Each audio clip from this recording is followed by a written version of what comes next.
Absolutely. And then we wouldn't be sending all that money to all these terrorist nations. I mean, we are destroying ourselves, you know. Well, I think back in the 70s. Of course, I wasn't. I was still a young person back then, but I know what happened historically. We had gas lines and perceived shortages in oil and gas back then, and what happened was, at the same time, President Carter was wearing a sweater in the White House to try to get us to reduce consumption. On the freighters coming from east to west were all these little small foreign cars, which tells me that in all of this there's a little bit of a manipulation going on.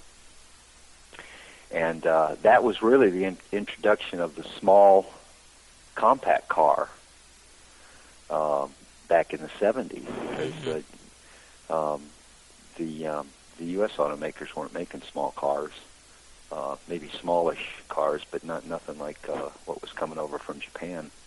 We were building muscle cars. Yeah. So I think there is the libertarian in me says, let the people buy what they want.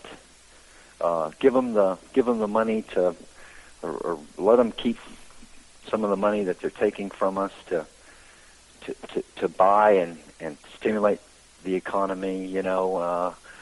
Within the confines of the monetary system that we're in. I know that's a problem. That's something that has to be addressed.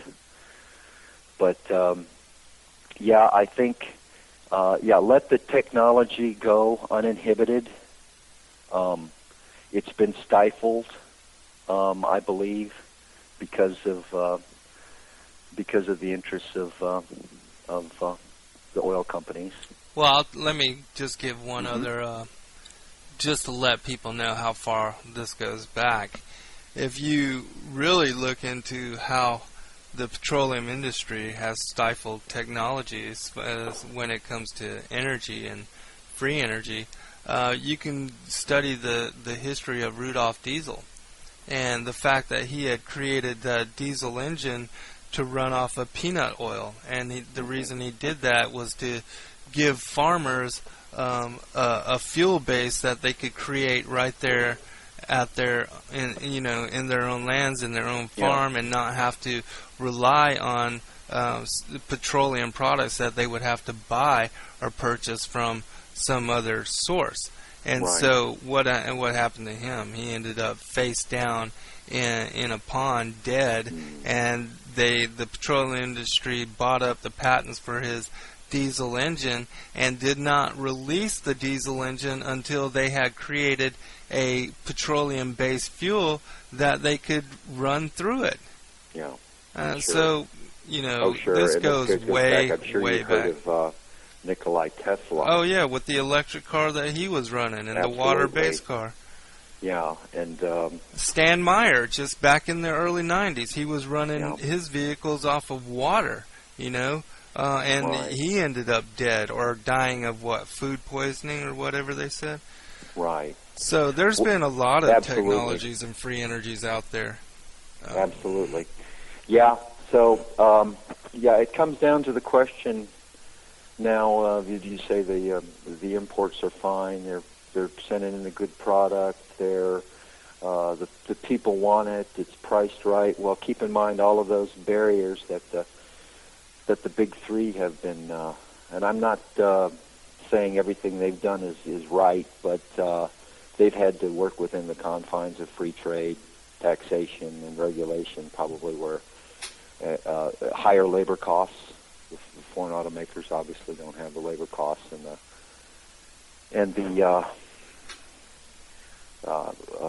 the inherent expenses that go with our auto industry. So, they're going to have to work these issues out, and I think they're going to have to come up with a plan. They're coming back. These auto execs are coming back to Washington on the 2nd of December And, to present their plans to Congress. To present a plan, and I'm be interested to see how they travel there. I'm sure it's going to be commercial. Commercial. Yeah. But I think what people need to remember that when you buy an American car, built into that, you're actually helping the American economy still, because built into that price of that car is supporting American jobs. You're supporting and America. American families. You're supporting Social Security. You're Right. supporting. They're paying taxes. They're property taxes that those workers pay. Right. We're supporting workers and families and individuals. Yeah. Right. And these plants, incidentally, that the foreign car makers are putting in the U.S., although we welcome the jobs, obviously, they essentially just bring in the parts that are made from everywhere. Other countries, yeah.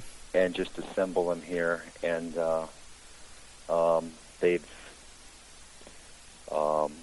it's primarily PR. But also they have it works with their business model to do it. They save on shipping costs and what have you. So, I don't know. Getting back to this, though, I believe that we need to support these industries, because if we lose them, I don't think you'll ever see them ever recover again.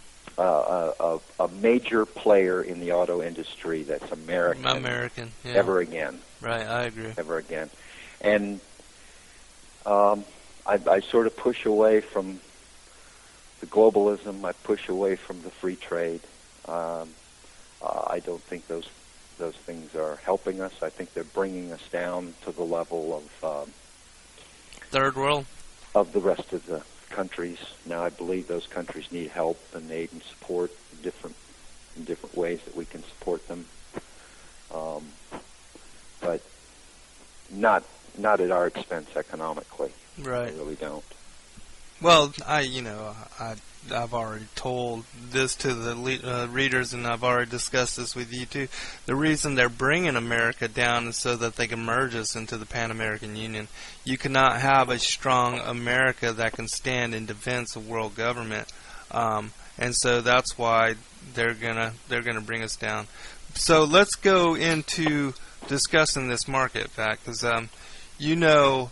I had been talking to you ever since I sold my parents' stocks and got them out of the market, and since that time, the net value of their E-Trade account has diminished to almost $27,000 is what they would have left if they were still in the market. But anyways, so what do you think now? I mean, because it seems like they're finally starting to catch on that, hey, maybe this isn't a buying opportunity, and maybe it's not as rosy as everybody is saying out there, and maybe the banks are lying to us, and maybe the government doesn't know what they're doing, and maybe really nobody has any idea on how to salvage this system. Well, yes. I think that the central bank has been bad for this country. Oh, it's destroyed this country. It absolutely has. And, I think there are some in there that want to keep, for whatever reason. Now, I do believe that some of these changes in the global economic structure are coming. I don't know if even they